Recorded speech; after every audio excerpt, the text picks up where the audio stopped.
দিনটা ছিল পঞ্চমী। এই পঞ্চমীর দিন ঘুরতে বেরোনোর আগে ডমিনোস থেকে অর্ডার করেছিলাম এই প্যান পিৎজাগুলো।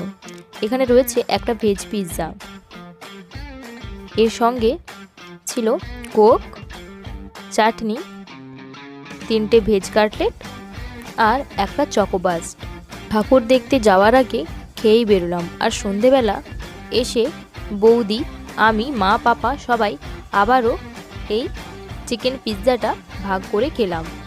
পিৎজা খেতে সত্যি বলতে আমি ভীষণই ভালোবাসি। আর তোমরা কারা কারা আমার মতো পিৎজা লাভার আছো অবশ্যই কমেন্টে জানিও। সন্ধেবেলা মাঝে মধ্যেই ফুচকা, মোমো, ঝালমুড়ি এইগুলো তো খাওয়াই হয়, তবে মাঝে মাঝে সন্ধেবেলা এই রকম পিৎজা হলেও মন্দ হয় না। আজকের জন্য এইটুকু, দেখা হচ্ছে পরের কোনো ভিডিওতে।